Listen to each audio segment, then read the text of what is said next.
February 5th, 2026, 2:47 p.m. Pacific time, a sealed courtroom in Los Angeles County Superior Court.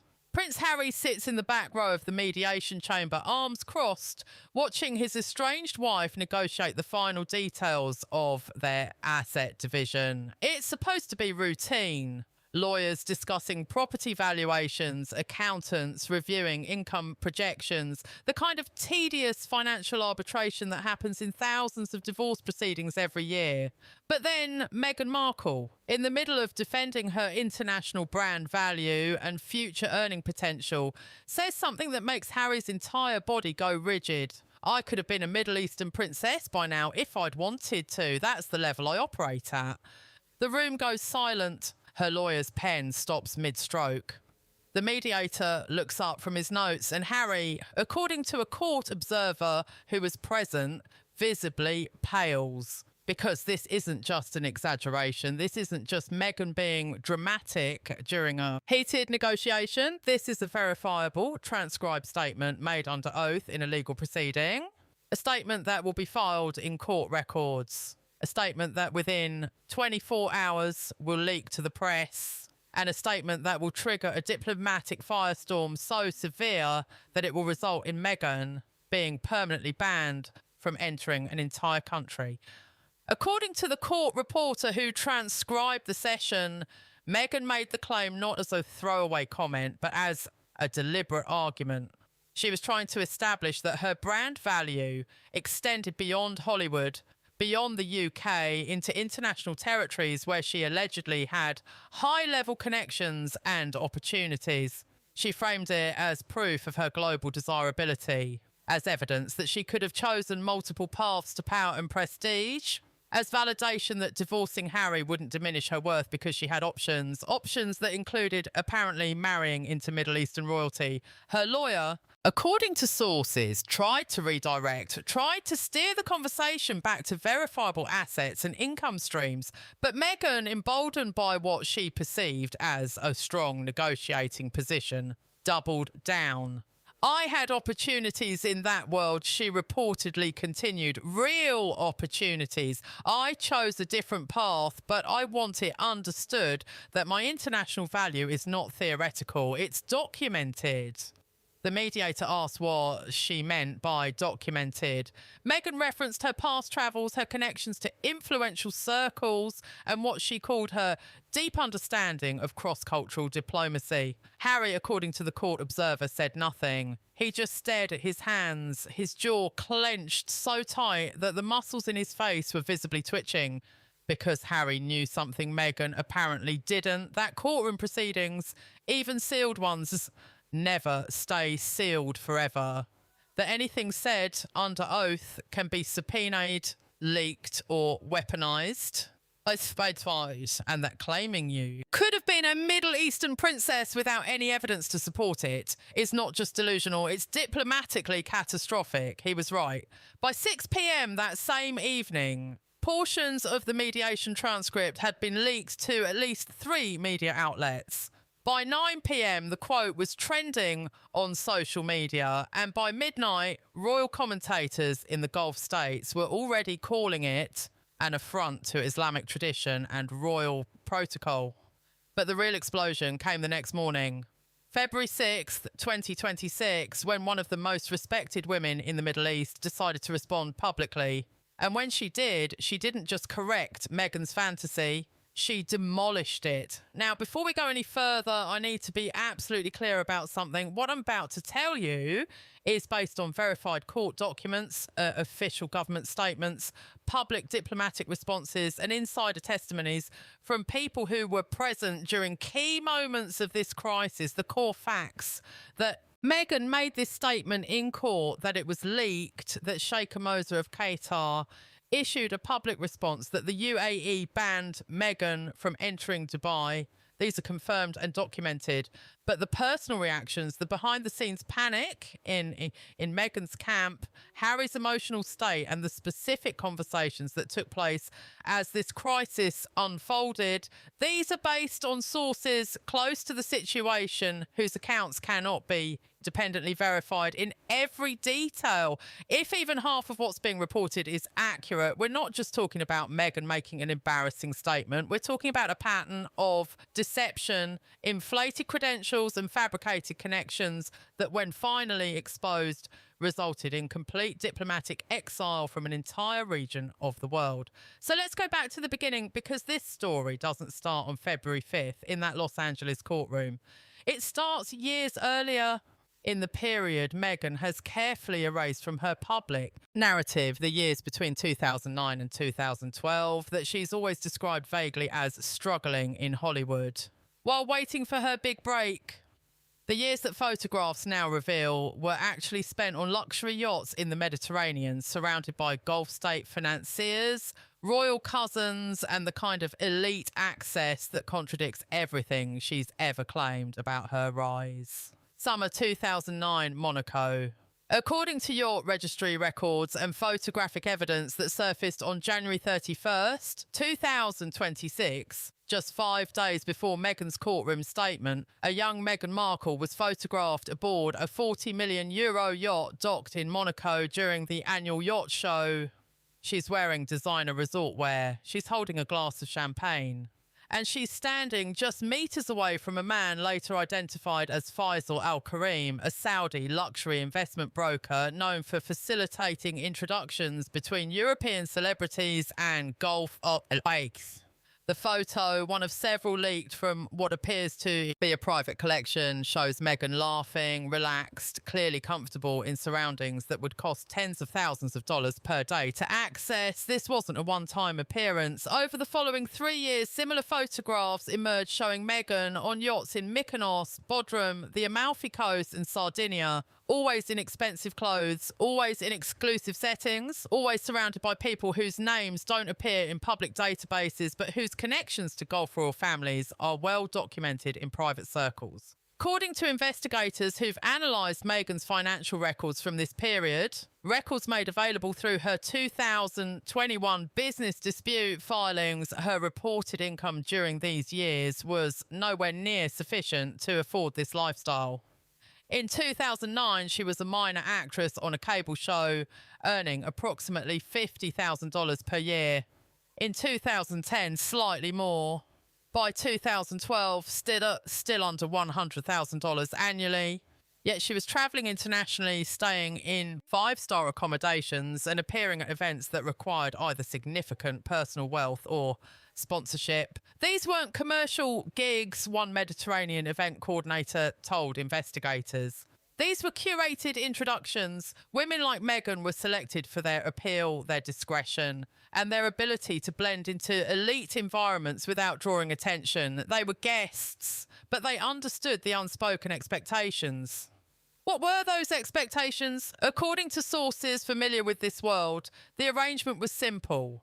Beautiful, charming, intelligent women were invited to exclusive gatherings, yacht parties, private wellness retreats, cultural festivals, where they would socialise with wealthy men. Everything was paid for.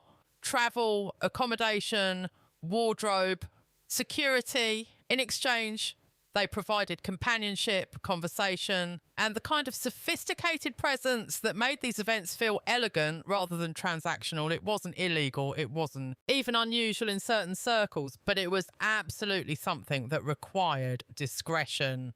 Because the men involved, many of whom were married, many of whom came from cultures where reputation and honour are paramount, could not afford for these arrangements to become public. And Meghan, by all accounts, understood that discretion perfectly. Until now. Because when those yacht photos surfaced on January 31st, 2026, they didn't just contradict her struggling actress narrative. They revealed connections to the exact region where she would, 5 days later, claim she could have been a princess. February the 6th, 2026, 10:23 a.m. Doha time. Sheikha Moza bint Nasser issues her response. Sheikha Moza is not just any public figure. She's the mother of Qatar's emir. She's a UNESCO special envoy. She's one of the most influential women in the Islamic world, and she's known for her measured, dignified public presence, which is why when she issued a statement directly addressing Meghan's claims, the entire Middle East sat up and paid attention. The statement, released through Qatar Royal Media and immediately picked up by Al Jazeera, the Arab Herald, and every major Gulf news outlet, was devastating in its precision. There is no record of any member of our royal families having engaged in any courtship, discussion, or intention of union with Miss Markle. Furthermore, the very idea that one may claim such titles in our society without sacred contract or spiritual alignment is not only incorrect, it is offensive. She continued, titles in our world are not ornamental, they are sacred contracts rooted in faith, family, and fidelity to tradition. No outsider can claim what has never been offered. And then came the line that would be quoted in every news outlet across the globe. Our people value humility, discretion, and respect for sacred tradition. These are not props for reinvention. They are principles we live by. The message was clear. Meghan Markle had never been, would never be, and could never be a Middle Eastern princess. Not because of her race, not because of her nationality, but because she fundamentally misunderstood what that title meant and how profoundly inappropriate it was to claim it as a hypothetical career option. The response went viral within hours, translated into 9 languages, shared millions of times, and universally praised in Gulf media as a necessary correction to Western celebrity entitlement. But Sheikha Moza wasn't finished. In what observers called an unusually pointed aside, she referenced Princess Anne's 2023 warning that Meghan's careless references to royal diplomacy had strained relationships between the British royal family and Middle Eastern allies. We know the statement read that concerns previously raised by senior members of the British royal family regarding Miss Markle's understanding of diplomatic protocol have proven well-founded. In other words, the British royals tried to warn everyone. And they were right. The statement was released at 10:23 a.m. Doha time. By 11 a.m., the United Arab Emirates had issued its own response, not a statement, an action. February 6th, 2026, 11:47 a.m. Dubai time. UAE Ministry of Interior issues a formal entry ban. According to the official document, a red stamp notice released through the UAE's Ministry of Interior, Meghan Markle's visa access to the United Arab Emirates had been temporarily suspended pending investigation into national security risks, potential disruption of public order, and unreported commercial activities. The ban was effective immediately and would remain in place until at least March 31st, 2026, subject to review. But sources within the UAE government made it clear this wasn't temporary. This was permanent. The March 31st date was diplomatic language. The reality was that Meghan Markle would never be welcomed in Dubai, Abu Dhabi, or any of the 7 Emirates again. The reasons cited in the internal briefing documents, which were leaked to Gulf media within hours, were specific. First, Meghan had been planning a commercial launch in Dubai for a wellness brand without obtaining proper business permits or disclosing the nature of her activities to UAE authorities. Second, the yacht photographs revealed connections to individuals who had previously been flagged in UAE security databases for facilitating unauthorised introductions between foreign nationals and Gulf citizens. Third, and most damningly, Meghan's courtroom claim to having had opportunities to become a Middle Eastern princess was interpreted as either a fraudulent misrepresentation of past relationships or an attempt to leverage Gulf royal connections for personal branding, both of which violated cultural and diplomatic norms, an unnamed UAE official told the Arab Herald. We take very seriously any attempt to commercialise or fabricate connections to our royal families. Miss Markle's statements, combined with her undisclosed past activities in our region, constitute a pattern of behaviour that we cannot overlook. The ban made Meghan Markle the first major Western celebrity to be formally barred from the UAE for diplomatic rather than criminal reasons. It was unprecedented and it was devastating because at the exact moment the ban was being issued, Meghan had a major brand partnership scheduled to launch in Dubai on February 12th. A wellness collaboration worth an estimated $3 million, a partnership that would have been her first significant income stream in months. By 3 p.m. Dubai time on February 6th, the brand had pulled out entirely. Their statement cited market sensitivity and misalignment of cultural values. The partnership was dead. The income was gone. And Meghan's entire Middle East strategy, years in the planning, had collapsed in less than 24 hours, but the consequences were just beginning. February 6th, 2026, evening, Montecito, California. According to sources close to the situation, Prince Harry received notification of the UAE ban through his security team, who monitor diplomatic alerts as part of their protective protocols. His reaction, described by someone who spoke with him that evening, was quiet devastation. Not anger at the UAE, not rage at the media, just a kind of hollow realisation that everything he'd feared about Meghan's approach to branding and diplomacy had finally, catastrophically come true. He'd warned her, the source said, multiple times over the years. He told her that you can't just reference royal connections as if they're business credentials. That the Middle East operates on completely different cultural principles, that discretion and humility matter more than visibility. But she never listened. She thought he was being controlling or jealous of her success. She thought his warnings were just the royal family trying to limit her potential. Now, with a formal diplomatic ban in place, with Sheikha Moza's public rebuke circulating globally, with the yacht photos exposing years of hidden connections, Harry was watching his worst predictions come true in real time, and there was nothing he could do to stop it. February 7th, 2026, Meghan's PR crisis response. According to leaked internal communications from Meghan's PR team, the immediate response to the crisis was not damage control. It was denial and blame shifting. And Meghan, sources say, refused to acknowledge any wrongdoing. She insisted the courtroom statement had been taken out of context, that she'd never claimed to have actual marriage proposals, only that she'd had connections and opportunities in that world. She blamed her legal team for not protecting the confidentiality of the mediation. She blamed the media for twisting her words.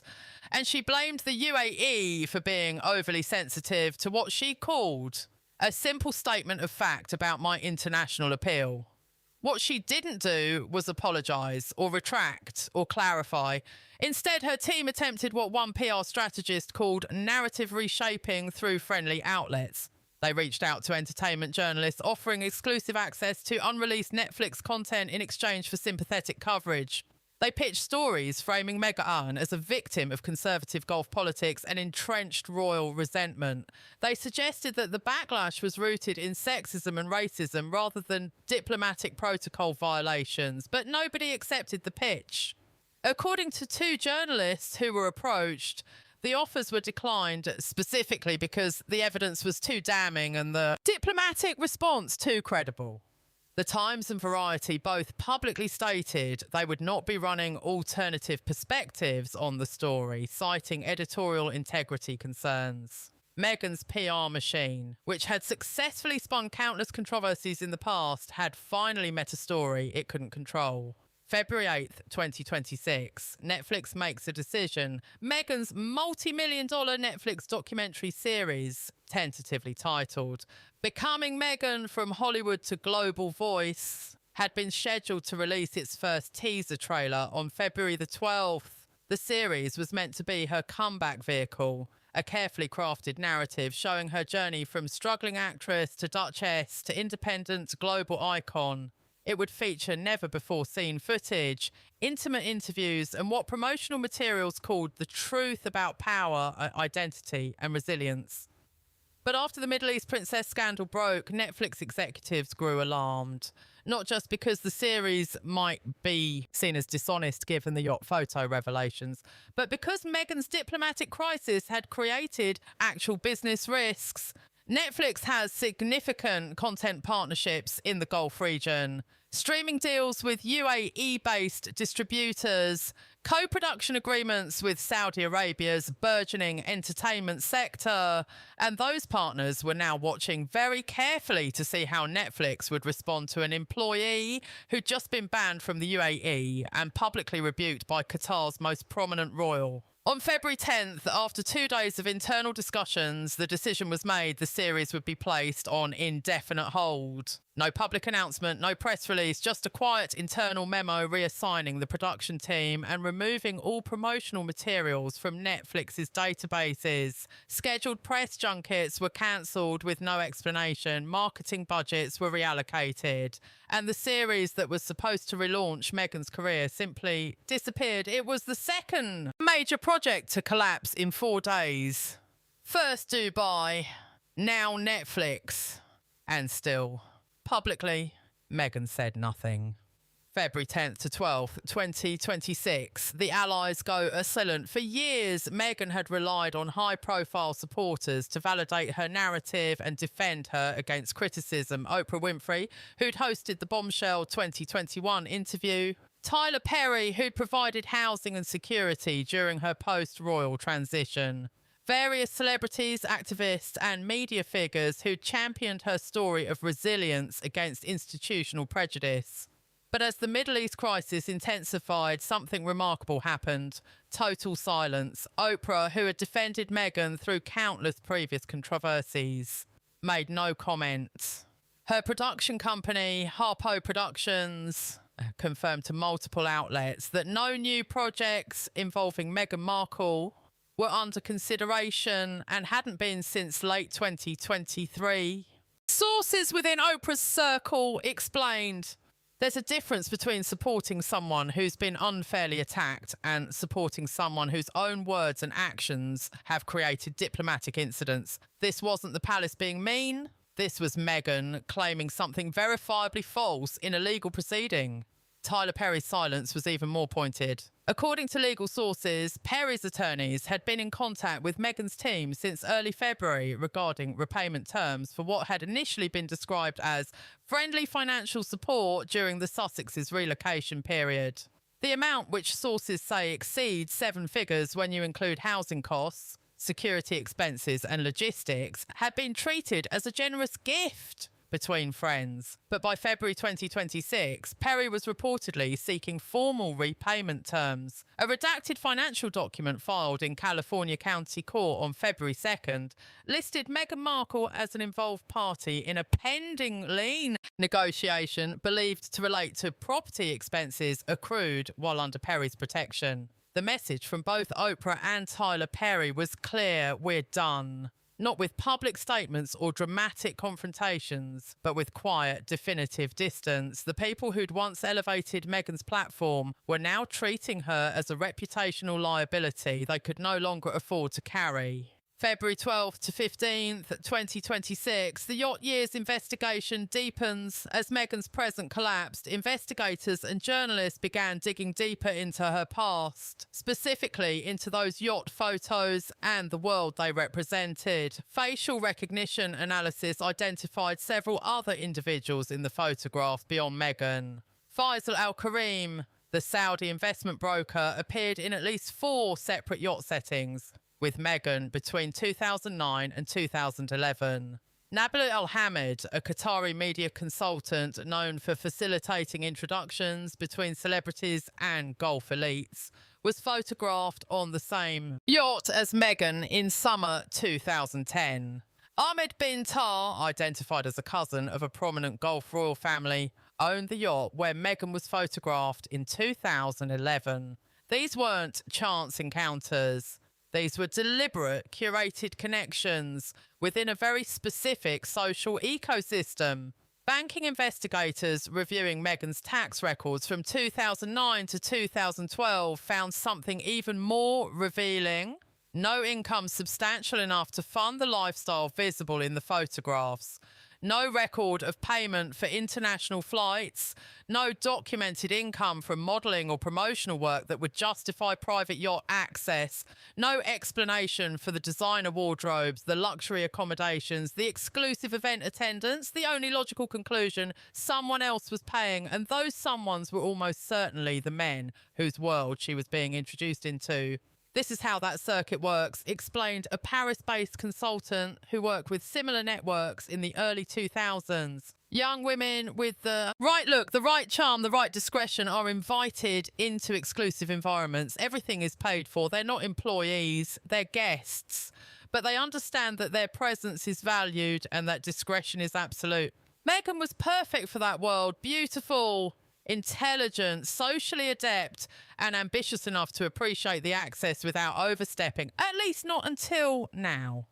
The revelation transformed public understanding of Meghan's narrative. For years, she'd described herself as a struggling actress who barely made ends meet before her big break on Suits, who worked multiple jobs, who fought against rejection and obscurity. But the yacht photos told a different story, a woman who had access to the global elite years before she met Prince Harry, who moved in circles most people never even know exist, who had advantages and connections that she later erased from her public biography. One viral social media thread put it succinctly: she wasn't struggling, she was strategizing. February 14th, 2026, the Middle East closes ranks. In the week following Sheikha Moza's statement and the UAE ban, a quiet but coordinated distancing from Meghan Markle spread across Gulf institutions. The Bahrain Women's Council withdrew a proposed event invitation that had been extended in late 2025. A Kuwaiti cultural organisation declined to proceed with an East-West empathy dialogue that Meghan had proposed. The Abu Dhabi Royal Foundation, which had been in preliminary discussions about co-sponsoring a women's finance summit with Archewell, issued a statement confirming it had no current or future plans involving Miss Markle. Saudi Arabia's nascent entertainment sector, which had been exploring Western partnerships as part of Vision 2030, quietly removed Meghan from all exploratory contact lists. The message from the Gulf was unified and unambiguous. Meghan Markle is not welcome. Not for business, not for charity, not for cultural exchange. Her attempt to claim connection to their world while fundamentally misunderstanding or deliberately misrepresenting its values had resulted in total institutional exile. When someone like Sheikha Moza speaks, one UAE-based diplomat explained, doors don't just close, they seal permanently. February 15th, 2026, present day, Prince Harry's quiet devastation. As this crisis unfolded, Prince Harry has remained almost completely silent publicly. No statements, no interviews, no social media posts. But according to sources close to him, the private toll has been severe. He's watching everything he warned about come true, one friend revealed. The diplomatic missteps, the cultural insensitivity, the tendency to view royal connections as branding opportunities rather than sacred relationships. He tried to teach her how that world works, how you can't just reference Gulf royalty casually, how discretion and humility matter more than visibility, how trust, once broken, can never be repaired. She thought he was being controlling, jealous, trying to limit her success, but he was trying to protect her from exactly this. According to these sources, Harry's biggest fear isn't the diplomatic fallout or even the financial consequences. It's that his children will grow up seeing their mother as someone who fabricated connections, inflated credentials, and destroyed opportunities through her own recklessness. He wanted them to be proud of her, the source said. But how do you explain to your kids that their mother got banned from an entire country because she claimed she could have been a princess there when it was completely untrue? The question remains unanswered.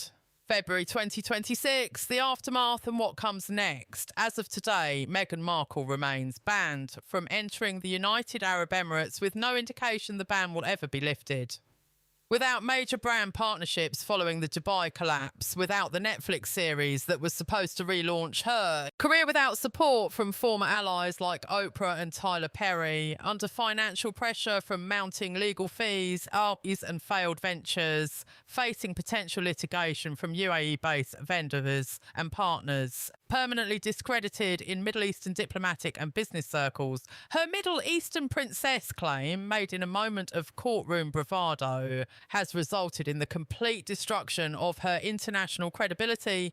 But perhaps the most devastating consequence is the one that's hardest to quantify: the loss of trust. Because Meghan's entire brand was built on a specific narrative, that she was an outsider who overcame impossible odds through talent, determination and authenticity, that she was a self-made woman who never relied on privilege or connections. The yacht photos destroyed that narrative by revealing years of elite access she'd deliberately hidden. The courtroom claim destroyed it further by showing she was willing to fabricate royal connections to inflate her value. And Sheikha Moza's response destroyed it completely by exposing the fundamental dishonesty at the heart of Meghan's self-presentation. You can recover from financial losses, one royal commentator observed. You can rebuild after failed projects, but once people realise your entire story was a performance, there's no coming back from that. In the Middle East, where honour and trust are foundational values, Meghan's behaviour has been interpreted not just as embarrassing, but as fundamentally dishonourable. She used our world when it suited her, one golf analyst wrote. She enjoyed the luxury, the access, the connections, but she never respected what those things meant. And when she tried to claim it as hers, to reference, to brand, to commercialise, we said no, firmly and finally. The silence from Meghan herself continues.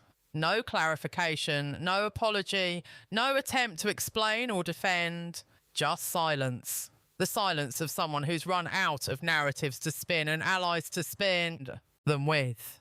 Prince Harry, meanwhile, faces an impossible choice: stand by a wife whose recklessness has resulted in diplomatic exile, or finally acknowledge that the warnings he gave, the concerns he raised, and the fears he expressed were all justified. For now, he chooses neither. He simply withdraws further into private life, away from the chaos that Meghan's single courtroom statement has unleashed.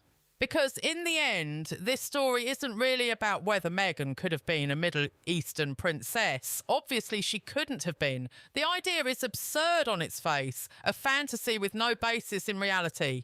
The real story is about what happens when someone builds an entire public identity on carefully curated half-truths, strategic omissions, and fabricated connections. When they believe their own mythology so completely that they start claiming things that can be verified and disproven.